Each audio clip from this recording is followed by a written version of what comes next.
nothing. I didn't touch him. You know. Listen. Hey, we know, buddy. We know. First We know. First We and know. foremost, We know.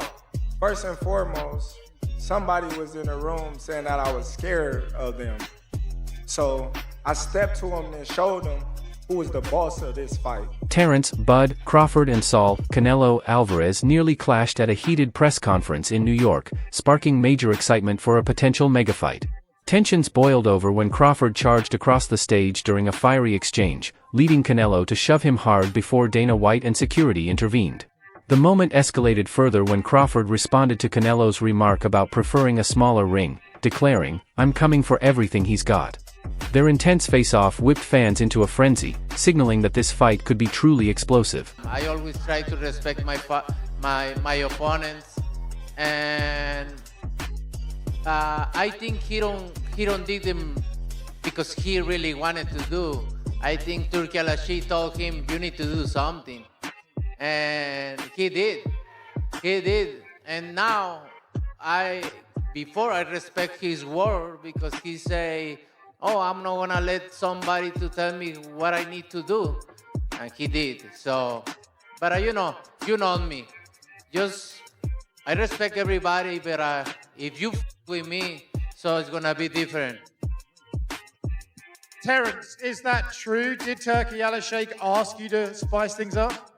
Turkey didn't ask me to do nothing.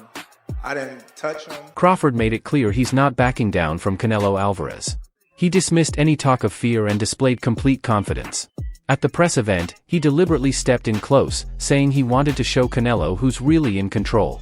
Crawford vowed to bring the fight to Canelo and made it clear he won't be pushed around or let anyone dictate the pace. His actions weren't just for show. Every move, every stare sent the same message. He's not afraid, he's ready to win. Oh, you know. Listen. Hey, we know, buddy. We know. First and foremost, somebody was in the room saying that I was scared of them. So I stepped to him and showed him who was the boss of this fight.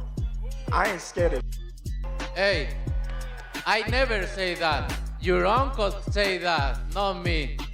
I ain't scared of and you're gonna find that out. As you seen, the last press conference. We'll see. When I walked you down, when you supposed to be the bigger man.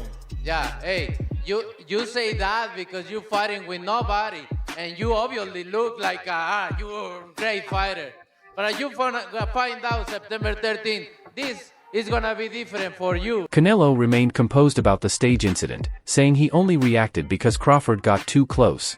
He clarified that the shove wasn't planned, just instinct. "That was my reaction," Canelo said, emphasizing that the face-off was serious and rooted in mutual respect. Still, he acknowledged Crawford as a skilled and experienced fighter.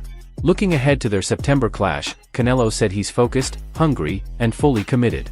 "I'm here to win," he stated, suggesting this could be one of the biggest fights of his career. The rivalry is real, and the tension is no act. So, what did you think about the shove, that moment that happened on stage? Now, I'm turning on right now. Right? Yeah. It's Did it make you want to go harder for the 13? I don't know, but made me feel more excited. I love it. I'm gonna train so hard. The press conference in New York between Terence, Bud, Crawford and Canelo Alvarez was electric, well beyond typical fight hype. When Canelo reacted to Crawford stepping up, Bud fired back, "The only running I'll do is running upside his head. And he's got a big head too," sparking shocked reactions from the crowd.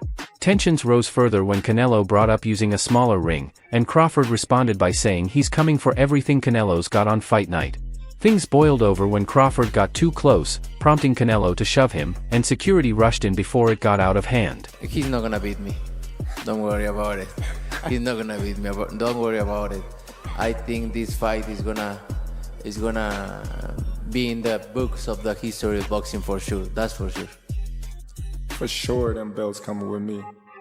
They coming home with me. I'm telling you right now. You can see it, but it's gonna be difficult. You take it to your I'm taking them. And ain't nothing you gonna be able to do about it come fight and night. I know Turkey's in your corner, I promise you. But look, it's gonna be very difficult. He's gonna be so mad that day. Believe me.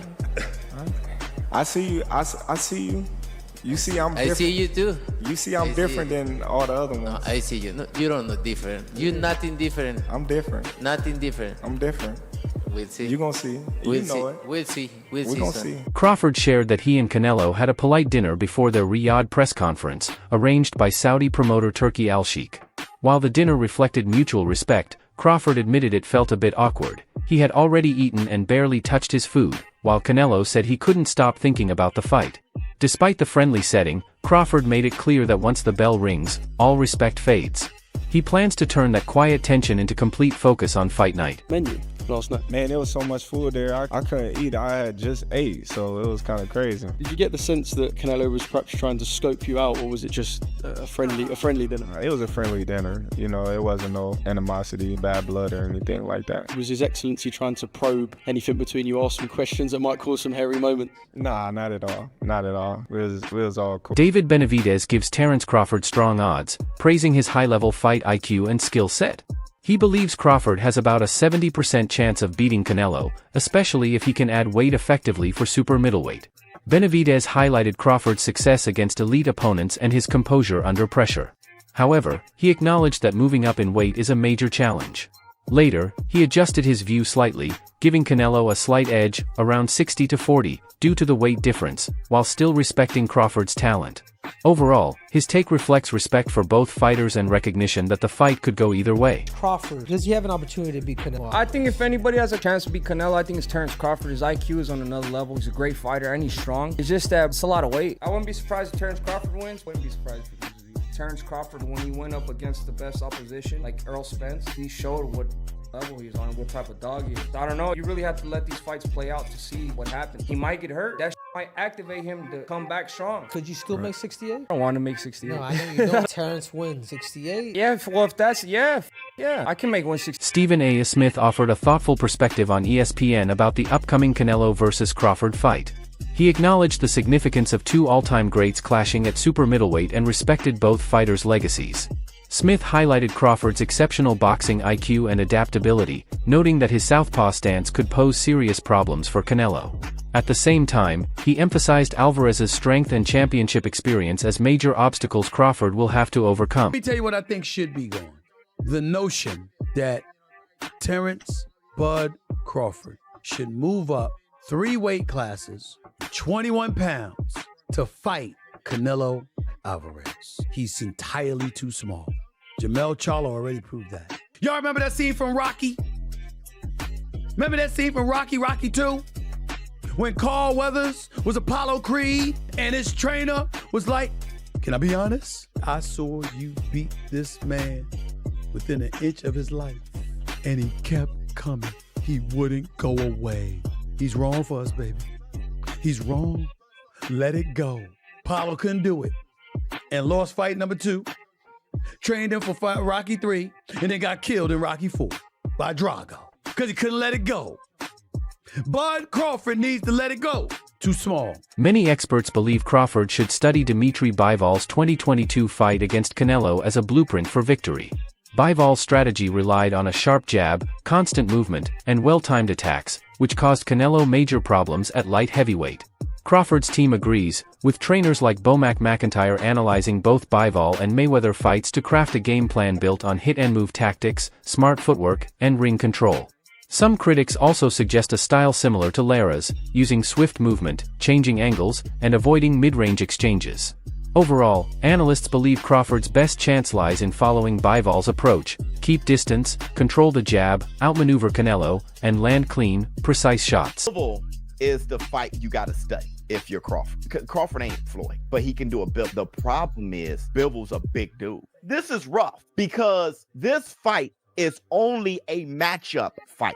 Let me tell you what I mean. I got a lot of fighters Canelo fought at 168 beating Crawford. I got Caleb Plant beating Crawford. I got Berlanga beating Crawford. I got Callum Smith beating Crawford. Just way too huge, of course. But that's why Crawford ain't campaigning at 168. He's trying to beat Canelo because Canelo is a special case. He's one of the best fighters of all time, and he's actually a little guy who ballooned up to 160. Crawford has downplayed the size difference between himself and Canelo Alvarez, noting that both stand around 5 feet 8 inches. However, this overlooks the significant gap in their natural weight classes. Canelo has competed as high as light heavyweight, while Crawford's experience lies mainly in the welterweight division. The issue isn't just height, it's Canelo's natural strength and size advantage. Critics argue that Crawford moving up to 168 pounds without a rehydration clause could give Canelo a major edge in the fight. You know, realistically left your mind once he said he's not interested, or you still pursuing it? Not at all. You know, I think business talk. You know, with the right business come across the table, you know, it happens. I just be talking, man. Canelo a big dude, you know what I mean? But at the same time, I believe in my abilities. He's a heavy dude, but he's not a big guy. Like, he's 5'8", I'm 5'8", you know what I mean? My arm's longer than his, you know? So that fight would be good. Initially, Canelo downplayed the idea of fighting Crawford, but later shifted his stance. He stated he's open to facing anyone, as long as the fight makes sense financially and adds to his legacy. Terence Crawford, his name keeps coming up, and I know he's a lot smaller than you. Is that a fight that you would ever consider under any circumstance? You know, I always say if the fight make sense, why not? But he's not in the plan. He's not in the plan. Okay. Is there a specific reason for it? Is it because of his size, or it won't do anything for you in terms of pushing you toward your goals? You know, like I say, if makes sense, maybe. I don't know right now. I just gonna enjoy this fight, and please let me enjoy this fight, and then you gonna know what is next for sure. In a lighter moment, Canelo joked that the fight with Crawford would be easy, hinting at a possible $150 million payday. This massive purse is a key reason both fighters are considering the crossover bout. The huge payout highlights just how big this fight could be, given their star power and legendary status. You know, look, the fight with Benavidez, like you say, he just bring 25 games. So, I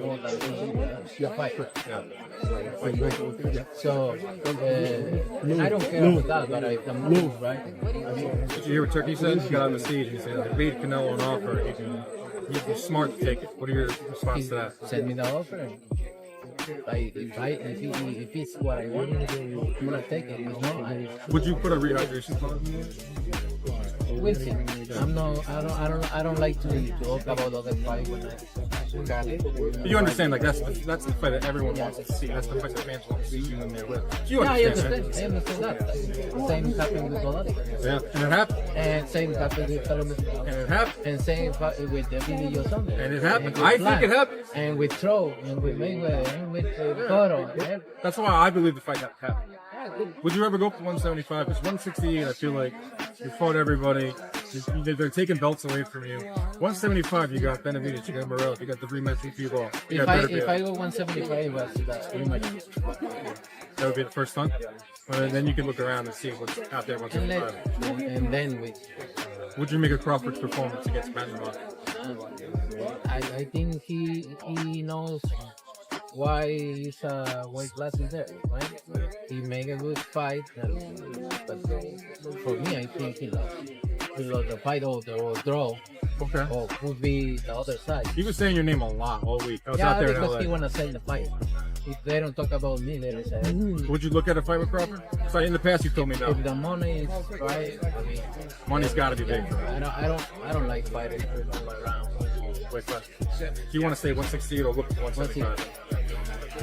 All right, big fight, September 14th. Watch it on ppv.com. Canelo Alvarez going for more history. Thank you. Quick picture. Canelo, Johnny Boy Boxing. Oh, man. Now while he's doing that, no. On the Breakfast Club with Charlemagne the God, Canelo praised Crawford's skills but expressed doubts about their potential super middleweight fight. He noted that Crawford moving up 3 weight classes to 168 pounds could diminish the significance of a win. Critics might argue Crawford is too small for the division, making any victory less meaningful. While Canelo respects Crawford as a fighter, he emphasized that the weight gap is a major factor. He also pointed out that beating Crawford might not earn the same recognition as victories over opponents in his natural weight class. Could have been made, right? Folks wanted, obviously everybody wants you to fight Benavidez, and now there's conversation about Crawford. Crawford saying he wanted to fight you. Everybody wants to fight you. Yeah. Now I saw after the end of the Crawford fight, the how they call him, the Excellency, Turkey, his Excellency, the Sheik said that he would be willing to pay whatever you want to fight Crawford. Fine. Yeah, If he's willing to pay whatever I want, hands down. that'll work. So if I mean, yeah, you're in. So if the numbers were right with Crawford, you'll do it. why not? Why not? I think Crawford, don't get me wrong, he's a great fighter. But for me, in my weight class, it's an easy fight.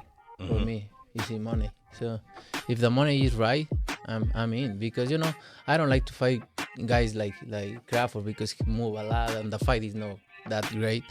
I saw Crawford the last fight and he don't move that much now. So if the money is right, I'm in. Why not? How you think he did at that weight, at 154? How you think Crawford did? They are a weight class for a reason, and you need to ask him. It's different. I know in his mind he think he can do whatever he wants because he's very talented fighter. He's a very good fighter. The comment has sparked mixed reactions. Some see it as a sign of confidence, while others think Canelo might be underestimating Crawford's abilities. Clear. Do fights like that help your legacy, or do you feel like that's something that's not worth it to you? Everything in my career, every fight make my legacy different and better. Terence Crawford is a great fighter. He's a good fighter, but like I say, he's a weight classes for a reason. I'm focused 100% on Berlanga, and then you never know what happened. Yeah, for sure. This comment underscores the deep respect both fighters have earned in the boxing world. Canelo and Crawford are known for constantly chasing greatness, and unlike past matchups that disappointed fans, a clash between them promises real excitement. Neither one backs down from tough challenges. At the end of the day, what makes the elite the elite? A lot of them chase money. Terence, he chased greatness. Yeah. And I think Canelo chases greatness. Yeah. So they're not going to cheat us like Charlo cheated us last night. Who do you think will come out on top? Does the weight gap give Canelo a clear advantage? Share your thoughts in the comments below.